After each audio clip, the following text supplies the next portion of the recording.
On va voir maintenant donc la représentation géométrique des complexes. Bon, je l'ai fait à partir d'un repère polaire et d'un repère cartésien. Maintenant, je vais passer d'un repère cartésien à un repère vectoriel. Repère vectoriel. Voilà. Donc, pour ça, on a toujours besoin de notre système de référence. Bon, cartésien, hein, veut dire XY, XY. Voilà. À partir de là, je définis le point P, hein, dans ce repère cartésien. Et là, je fais une association, je veux dire, du point P dans le plan complexe. Et dans le plan complexe, on sait bien que ici, c'est plus XY, mais RZ, imaginaire de Z. Voilà, et là, P représente un nombre complexe. Bon, il faut savoir que, ouais, je représente dans un plan euclidien. Il faut savoir que l'ensemble des nombres complexes étant un sous-espace vectoriel de dimension 2. Hein. Ça, bon, je vais faire la démonstration une fois. Et donc, si ça, je m'excuse, si c'est un espace vectoriel réel de dimension 2, d'office, on peut représenter ceci dans un plan rapporté, donc comme je le fais ici, un repère orthonormé. Bon. Et donc ici, quand je fais ben ici, l'axe des abscisses, je l'ai décrit comme étant RZ, et l'axe des ordonnées comme étant comme étant IMZ, c'est-à-dire l'imaginaire de Z, et que le point P est associé au complexe Z qui est, bien sûr, ici on a une valeur A, et là une valeur B, et donc là on a associé le valeur P, le point P à un complexe Z qui a pour coordonnées dans le système de référence complexe A plus BJ. Voilà. A étant la partie réelle, RZ, voilà, et BJ étant l'imaginaire de Z. Voilà. Alors, quand je fais une telle association d'un point P par rapport à un complexe, c'est ce qu'on dit que Z est l'affixe de P. Z est l'affixe, mais ça c'est une terminologie. Hein. Z est l'affixe de P. Alors, à ce moment-là, et c'est là que je vais introduire un vecteur. Là, j'ai l'origine, hein, bien sûr. Vous comprenez que j'ai l'origine. Voilà. Si je mets un vecteur, voilà, que j'appelle OP, le vecteur OP, hein, tout simplement. Je peux en mettre U, puisque j'ai déjà un point O et un point P, je vais l'appeler OP. Voilà, et OP, par rapport au système RZ, bon, j'ai un angle phi.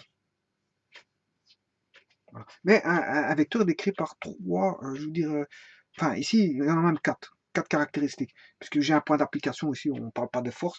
Point d'application d'une force, c'est là où la force va agir. Bon, ici, on ne parle pas de force, donc point d'application, on ne va pas parler de point d'application, puisqu'il n'y a pas de force. Bon, une des caractéristiques ici, c'est la norme, la norme du vecteur OP, qu'on note ceci, OP, qui en fait, qui est la grandeur, qui est la mesure, qui est, si je fais l'analogie avec le repère polaire, ben, on a le rayon polaire qui est ρ. Donc OP, la norme de OP vaut ρ. C'est la distance de là à là. Voilà. On sait mesurer les distances puisqu'on est dans un espace euclidien. Et la distance, c'est la racine carrée c'est Pythagore. Hein, c'est ça au carré plus ça au carré. Enfin, c'est A carré plus. En fait, ce sera A carré plus B carré, racine carrée, et ça, ce sera égal à ρ. Bon, c'est ça. Ça, c'est une des caractéristiques. Voilà. Si je mesurais par rapport à A et B, la norme, c'est la racine carrée de A carré plus B carré, puisque c'est la distance euclidienne de O à P, qui est le rayon polaire. Le rayon polaire, c'est ρ. Donc de O à P, bon, c'est la distance OP. La distance OP, c'est A carré plus B carré, racine carrée, et là, j'ai ρ. Vecteur. Bon, ça, c'est une des caractéristiques. Point d'application, on n'en parle pas parce qu'on n'est pas dans les forces. C'est dans les forces qu'on parle de point d'application. Bon, on a un angle. Un angle phi. Phi, c'est ce qu'on appelle, pour les nombres complexes, l'argument. Ah ouais, il s'appelle comme ça, en fait. C'est ce qu'on appelle donc l'argument. Donc, quand on parlera des nombres complexes, on parlera de phi, on parlera non pas d'angle, mais d'argument. Mais si je suis dans un repère polaire, le phi, c'est quoi? C'est le rayon polaire. Hein. Voilà. Mais si je parle de complexe, ce sera l'argument. Donc phi, c'est l'argument. L'argument complexe. Hein.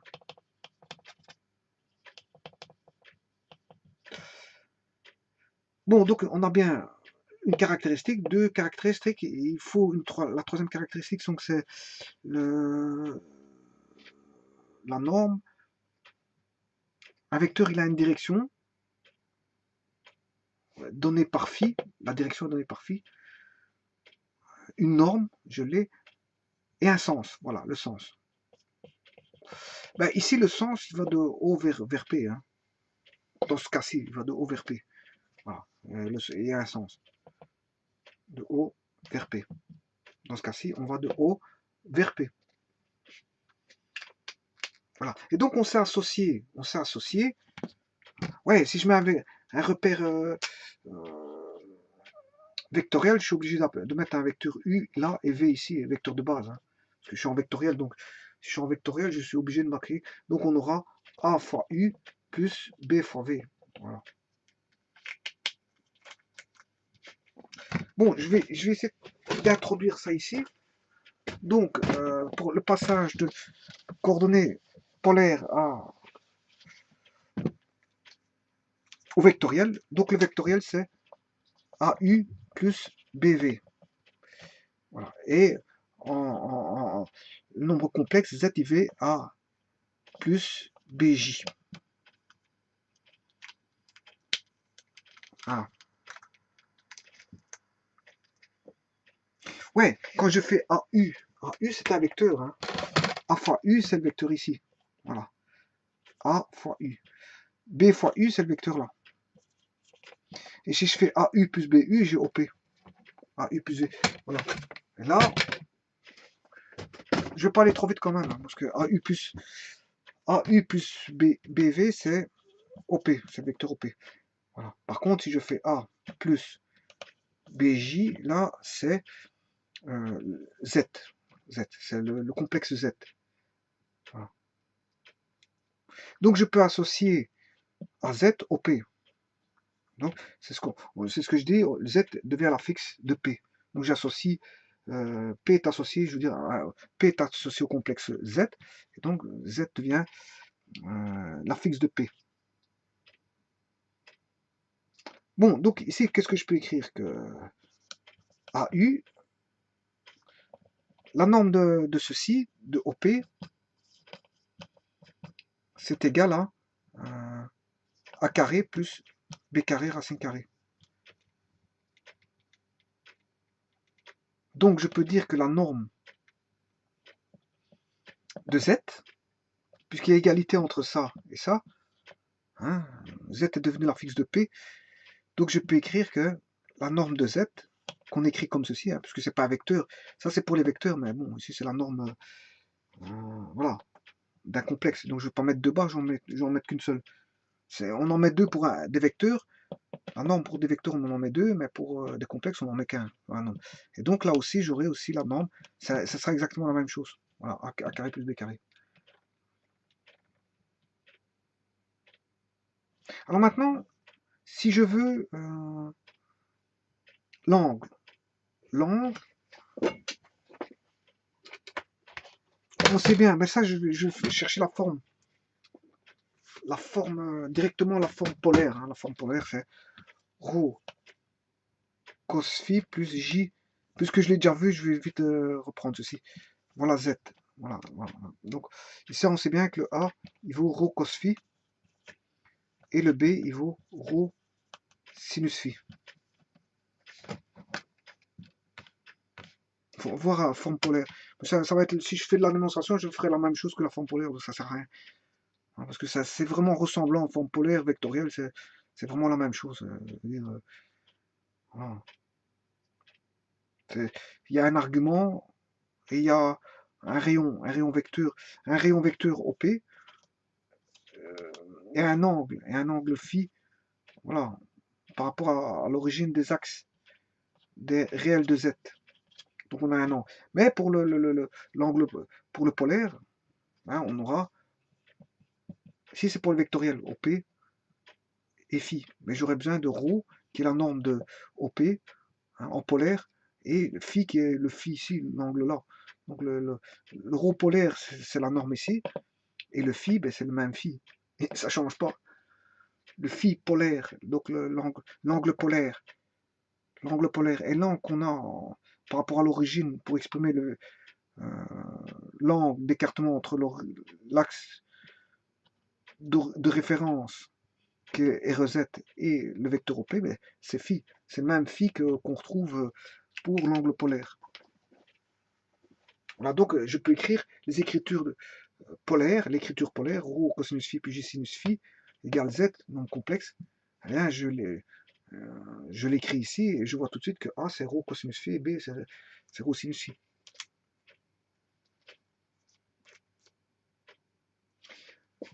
Et qu'on peut voir les choses.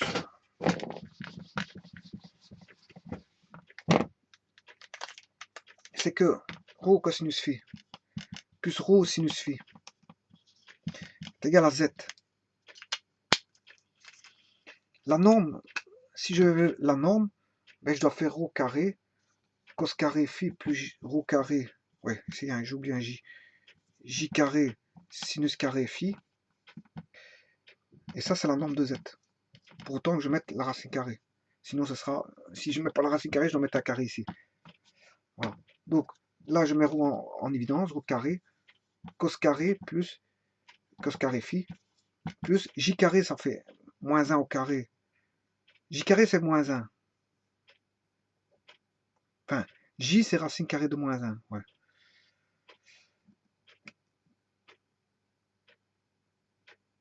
Ouais, ici c'est...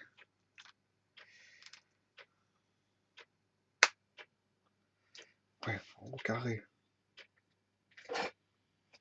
Au carré plus...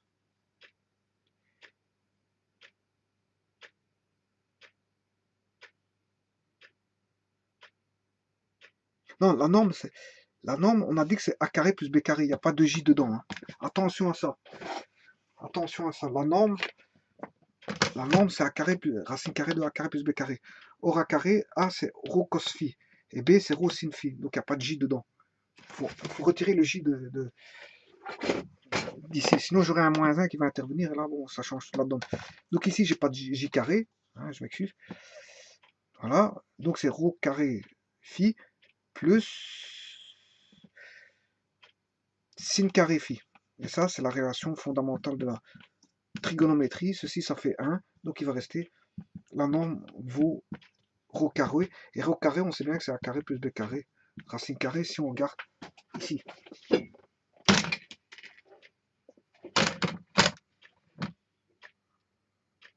Voilà. Racine carrée de A carré plus B carré, c'est OP. Et c'est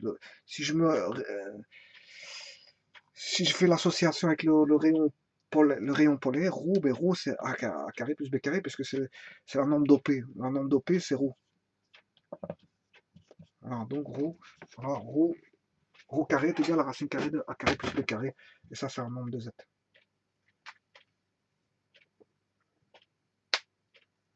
Donc, en d'autres termes, on dira, si un nombre, je peux l'écrire de plusieurs manières. Hein. Z, ce sera quoi? A plus BJ.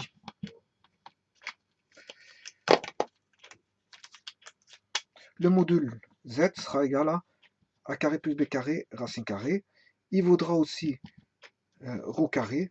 Il vaudra aussi la racine carrée de la partie réelle de Z plus la partie A.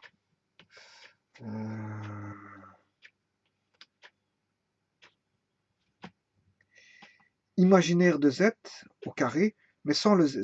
Sans le J.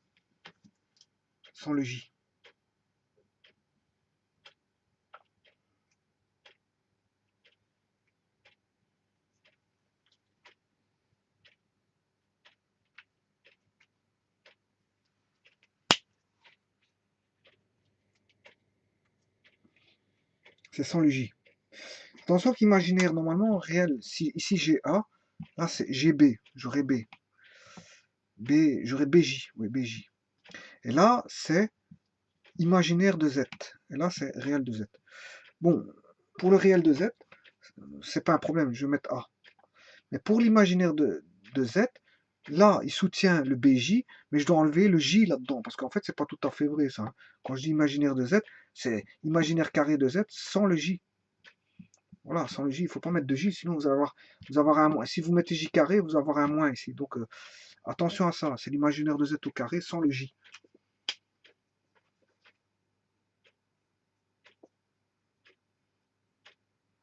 Ouais, parce que si j'ai 3J ici, 3J au carré, ça fait 9J carré. J carré, ça fait moins 1, on aura 9, moins 9. Donc là, j'aurai par exemple 2 au carré moins 9. Bon, on va avoir une racine carrée négative, c'est pas bon, hein. Voilà. Voilà, ici, j'ai vu que, quoi, bon, la forme canonique, rectangulaire vers une forme vectorielle, et en même temps, le vectoriel, d'office, en parlant de vectoriel, on parle de polaire, hein, voilà, parce que, voilà, c'est des notions qui sont, je veux dire, vectoriel et polaire, c'est des notions qui sont vraiment proches, hein. Il y a un rayon vecteur, une norme, un rayon vecteur pour le vecteur, un rayon polaire pour le repère polaire. On a un angle qui décrit que le rayon vecteur a tourné d'un angle euh, phi par rapport à une origine vectorielle qui serait l'axe des x, mais pour le rayon polaire, c'est la même chose. On a un axe polaire et on fait tourner d'un angle phi. C'est vraiment des notions, je veux dire, voilà, qui se touchent. Maintenant, le rectangulaire, non, hein. Un rectangulaire, il faut repasser par de la trigonométrie pour repasser du vectoriel à la trigonométrie. Il faut chercher la norme, il faut chercher voilà, la norme via Pythagore, et il faut chercher l'angle via la trigonométrie, hein, cosinus et sinus, hein. Voilà. Voilà, pour passer du polaire vers le rectangulaire A plus BJ, ou du vectoriel vers le, le- A plus BJ. Et inversement, parce que si j'ai A plus BJ, j'essaie de trouver la norme. Si je connais la norme, si je connais la norme, est-ce que je sais retrouver A plus BJ connaissant la norme? Ben, il faut deux informations. Si je connais l'angle et la norme, je peux retomber sur, si j'ai les informations de norme et d'angle, je sais retrouver A plus BJ. Si maintenant j'ai A plus BJ, je sais trouver la norme et je sais trouver l'angle, hein. Je peux passer de l'un à l'autre, soit Z A plus BJ en polaire, ou du polaire vers Z égale A plus BJ, ou comme le polaire est proche du vectoriel vers, je peux passer du vectoriel vers le Z égale A plus BJ rectangulaire, ou du rectangulaire vers le vectoriel. Bon, je peux faire bon voilà, on ne joue qu'avec soit des racines carrées, ou soit des sinus, cosinus. Il n'y a rien de plus là-dedans. Voilà. Donc ici, c'était le passage rectangulaire vers le vectoriel, où on peut repasser du vectoriel vers le rectangulaire. Voilà, et c'est la représentation, on va dire, vectorielle euh, vers le complexe. Je vous remercie.